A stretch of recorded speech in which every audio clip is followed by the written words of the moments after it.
നമസ്കാരം. യുക്രൈനിലെ പ്രമുഖ വ്യക്തികളെയും സൈനിക ഉദ്യോഗസ്ഥരെയും വധിക്കാൻ പദ്ധതിയിട്ട റഷ്യൻ ഹിറ്റ് സ്ക്വാഡിന്റെ ലക്ഷ്യം തകർത്തതായി അവകാശപ്പെട്ട് കീവിലെ സുരക്ഷാ സേന എനിഗ്മ 2.0 എന്ന് പേരിട്ട ഓപ്പറേഷനിലൂടെ ഒന്നിലധികം പേരെ അറസ്റ്റ് ചെയ്തതായും സുരക്ഷാ ഏജൻസികൾ വെളിപ്പെടുത്തി. വധിക്കപ്പെടുന്ന വ്യക്തിയുടെ പ്രാധാന്യമനുസരിച്ച് ഓരോ കൊലപാതകത്തിനും ഏകദേശം $1 ലക്ഷം വരെയാണ് റഷ്യൻ ഏജന്റുമാർ ഇതിലെ അംഗങ്ങൾക്ക് വാഗ്ദാനം ചെയ്തിരുന്നത്.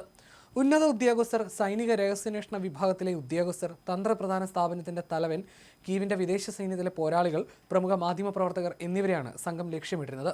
യുക്രൈൻ സൈനിക രഹസ്യാന്വേഷണ വിഭാഗമായ GURന്റെ തന്ത്രപ്രധാന കമ്മ്യൂണിക്കേഷൻസ് വിഭാഗം തലവൻ ആൻഡ്രി യൂസോവിനെ വധിക്കാനും സംഘം പദ്ധതിയിട്ടിരുന്നതായി റിപ്പോർട്ടുകളുണ്ട്. സംഭവവുമായി ബന്ധപ്പെട്ട് 10 പേരെയാണ് പിടികൂടിയത്. ഇതിൽ 7 പേർ യുക്രൈനിലും സംഘത്തലവൻ ഉൾപ്പെടെ 3 പേർ മാൾഡോവയിലുമാണ് പിടിയിലായത്. മാൾഡോവയിലുണ്ടായിരുന്ന പ്രതിയെ പിടികൂടാനായി സുരക്ഷാ സേന ഒരു സേഫ് ഫ്ലാറ്റിന്റെ ജനല് തകർത്ത് അകത്തേക്ക് ഇരച്ചു കയറുന്ന ദൃശ്യങ്ങൾ ഉൾപ്പെടെ പുറത്തുവിട്ടിട്ടുണ്ട്. റഷ്യൻ രഹസ്യാന്വേഷണ വിഭാഗം റിക്രൂട്ട് ചെയ്ത 34-കാരനായ ഒരു മോൾഡോവൻ ക്രിമിനൽ പശ്ചാത്തലമുള്ളയാളാണ് സംഘത്തിന് നേതൃത്വം നൽകിയിരുന്നത്. റഷ്യയിൽ തടവിൽ കഴിയുന്ന സമയത്താണ് ഇയാളെ റിക്രൂട്ട് ചെയ്തത്. ഒരു രഹസ്യ ശൃംഖല കെട്ടിപ്പടുക എന്നതായിരുന്നു ഇയാളുടെ ദൗത്യം. സംഘത്തിലെ അംഗങ്ങളെ നിരീക്ഷണം, വധിക്കൽ എന്നിങ്ങനെ 2 ടീമുകളായി തിരിച്ചിരുന്നു. അടുത്തുനിന്ന് വെടിവെച്ചും കാർ ബോംബുകൾ ഉപയോഗിച്ചുമാണ് കൊലപാതകങ്ങൾ നടത്താൻ ഈ സംഘം പദ്ധതിയിട്ടിരുന്നത്. വിനോദസഞ്ചാരികളായി യുക്രൈനിൽ പ്രവേശിച്ച ശേഷം രാജ്യത്തിന്റെ വിവിധ ഭാഗങ്ങളിൽ വാടക വീടുകളിൽ താമസിക്കുകയായിരുന്നു ഇവർ.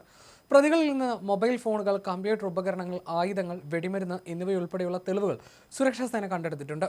ഇരകളെ നിരീക്ഷിക്കാനായി ഇവർ കൊറിയർ കമ്പനികളുടെ ഡെലിവറി ജീവനക്കാരനായി വേഷം മാറിയാണ് സഞ്ചരിച്ചിരുന്നത്. ഗൂഗിൾ മാപ്പ് ഉപയോഗിച്ച് ലൊക്കേഷനുകൾ അടയാളപ്പെടുത്തിയും വീഡിയോകളും ഫോട്ടോകളും പകർത്തിയും ഇരകളുടെ സഞ്ചാരപഥങ്ങൾ ഇവർ കൃത്യമായി നിരീക്ഷിച്ചിരുന്നു. റഷ്യൻ ഏജന്റുമാരുമായി ഇവർ നടത്തിയ ആശയവിനിമയങ്ങൾ കണ്ടെത്തിയിട്ടുണ്ടെന്നും ഇത് കുറ്റകൃത്യങ്ങളിൽ റഷ്യയ്ക്കുള്ള പങ്ക് വ്യക്തമാക്കുന്നതാണെന്നും അധികൃതർ വ്യക്തമാക്കി. റഷ്യൻ ഹാൻഡ്ലർമാരുമായി ഇവർ നടത്തിയ ആശയവിനിമയങ്ങൾ റെക്കോർഡ് ചെയ്തിട്ടുണ്ട്. കുറ്റകൃത്യങ്ങൾ ഏകോപിപ്പിച്ചത് റഷ്യയാണെന്ന് സ്ഥിരീകരിക്കുന്ന തെളിവുകളാണിവ. ക്രെംലിൻ അനുകൂലികളായ, പ്രധാനമായും സൈനിക പശ്ചാത്തലമുള്ള സമാന ചിന്താഗതിക്കാരായ ആളുകളെ ഉൾപ്പെടുത്തിയാണ് ഈ കൊലയാളി സംഘത്തെ രൂപീകരിച്ചിരിക്കുന്നതെന്നും രഹസ്യാന്വേഷണ ഉദ്യോഗസ്ഥർ കണ്ടെത്തി. സംഘത്തലവനെന്ന് ആരോപിക്കപ്പെടുന്ന വ്യക്തി, അയാളുടെ 2 ഏജന്റുമാർ, കൂടാതെ യുക്രൈൻ, യൂറോപ്യൻ യൂണിയൻ, റഷ്യൻ അനുകൂല വിമത മേഖലയായ ട്രാൻസിസ്ട്രിയ എന്നിവിടങ്ങളിൽ നിന്നുള്ള സഹായികൾ ഈ സംഘത്തിലുണ്ടായിരുന്നുവെന്നും അധികൃതർ പറഞ്ഞു. കൊലപാതകങ്ങൾക്കും ആക്രമണങ്ങൾക്കുമായി പണം കൈമാറിയത് ക്രിപ്റ്റോ വാലറ്റുകൾ വഴിയും വിദേശ ബാങ്ക് കാർഡുകൾ വഴിയുമാണ്.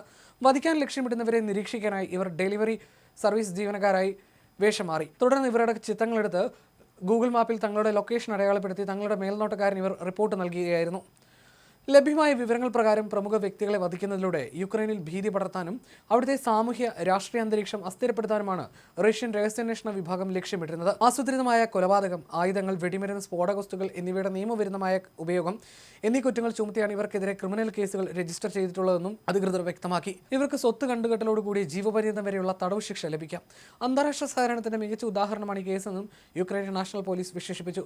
തുറന്ന സൈനിക നടപടികൾ മുതൽ രാജ്യത്തിനുള്ളിൽ നിന്നും അസ്ഥിരപ്പെടുത്താനുള്ള ശ്രമങ്ങൾ വരെ റഷ്യൻ അധിനിവേശം പല രൂപങ്ങളിൽ വരുന്നുണ്ടെന്നും ഈ കുറ്റകൃത്യങ്ങൾക്കുള്ള ശിക്ഷ അനിവാര്യമാണെന്നും പ്രോസിക്യൂട്ടർ ജനറലിന്റെ ഓഫീസ് ടെലിഗ്രാമിലൂടെ അറിയിച്ചു. പ്രസിഡന്റ് വ്ളാഡിമിർ സെലൻസ്കിയെ വധിക്കാനുള്ള പദ്ധതിയിൽ റഷ്യയെ സഹായിക്കാൻ ശ്രമിച്ചതിന് ഫെബ്രുവരി 3 തങ്ങളുടെ പൗരനെ പോളണ്ട് കോടതി 3.5 വർഷം തടവിന് ശിക്ഷ വിധിച്ചിരുന്നു.